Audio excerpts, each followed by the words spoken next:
In this video, I'll go into one-point grids a little more, and it's all in my book, Ellen's Guide to Drawing Shapes on Amazon.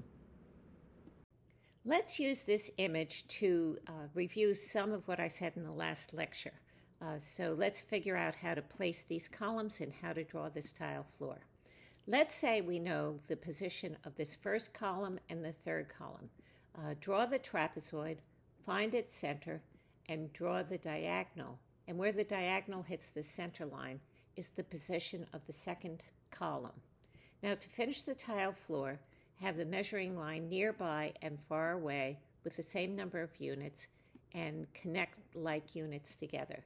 Then, where these converging lines hit the diagonal, like this spot right here, would be a position of a horizontal line. Once you have 2D grid like this, you can make it 3D by continuing these horizontal lines vertically up and setting up a vertical measuring line.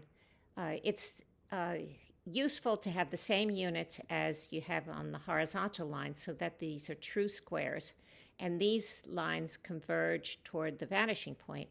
But once they reach the back of the room, they go horizontally. So you end up with this grid over here where this is eye level because lines above it go down and lines below it go up. I set up some figures here in a bureau, and since these are squares with equal sides, we can use this grid to scale things, to measure things. So this figure is 1 foot wide and 7 feet long. This too is 1 foot wide and 7 feet long. I made the bureau 4 feet tall and 1 foot wide and 3.5 feet deep. So everything's in scale. Isn't that neat? To draw the grid on this box, start with 2 measuring lines with equal units and draw the horizontal and vertical lines, then continue them as converging lines to a vanishing point or set up another measuring line back here. Then draw the diagonals like this and this.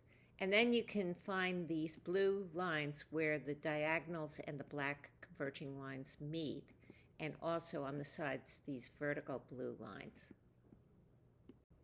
Here's a simple example of how to use a grid, and set up your design in a grid with true horizontal and vertical lines, which we call the plan view. Then set up the perspective view converging toward a vanishing point, find its middle, and then find the lines that recede in the distance. So start with this point, go through the middle right here, and you find the beginning of this point, this line. Similarly, if you go from here through the middle, you will find the beginning of this line. Now, once you have all the grids formed, then go through each block and draw what's on both blocks. So number 8 here, for example, we want to look at 8 in the perspective view over here. And you see that it goes from the top down to the bottom. So here too, it goes from the top down to the bottom. In this situation, I established 2 measuring lines with units that help me draw this particular design.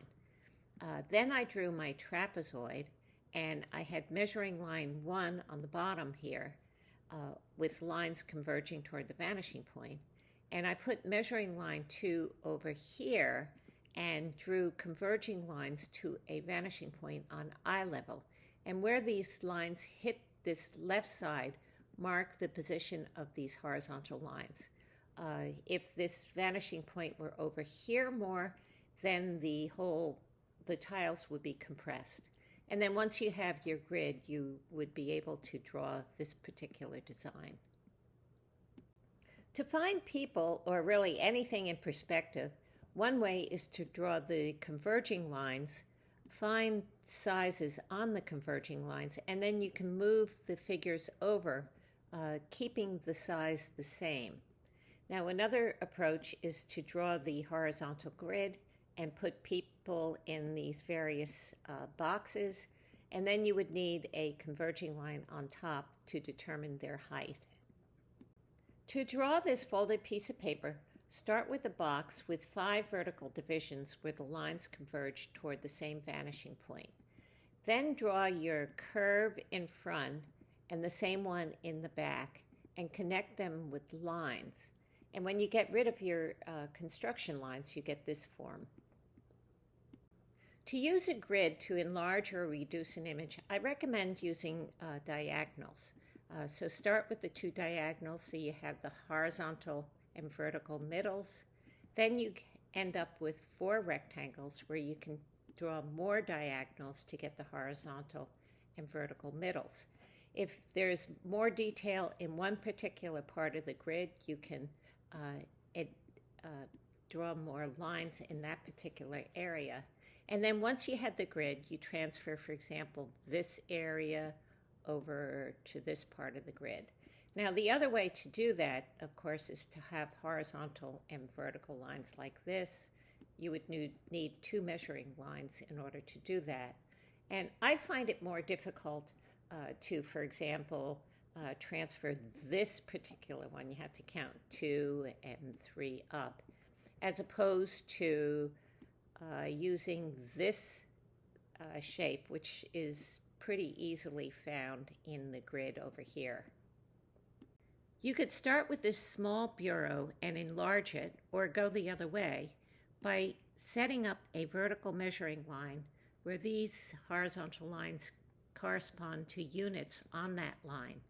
Then draw converging lines from each unit to a vanishing point on eye level, and where those orange lines cross this vertical line right here would be points for that mark lines on the smaller bureau.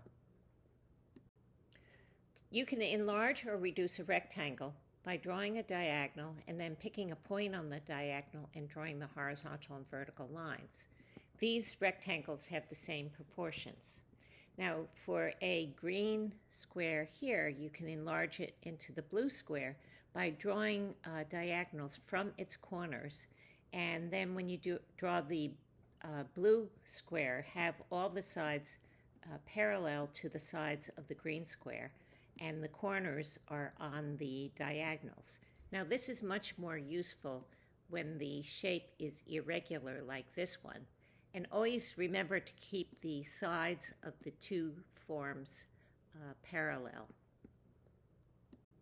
When going from a plan to a perspective view, if you can use a diagonal to identify important points in the plan view, like here, here, and over here, then when you transfer to the perspective view and use a diagonal, you can find these same important points.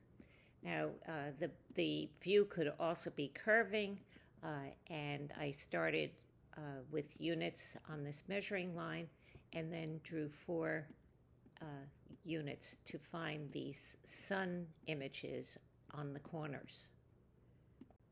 This is kind of a neat way of using a grid to form an irregular terrain like this.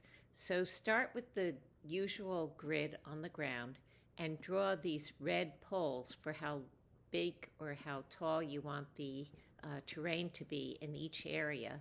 Connect them with these green lines and then get rid of your construction lines, and you end up with an image which is better than something you could have made up. In my next video, I'll talk about 2-point perspective, and please remember to subscribe.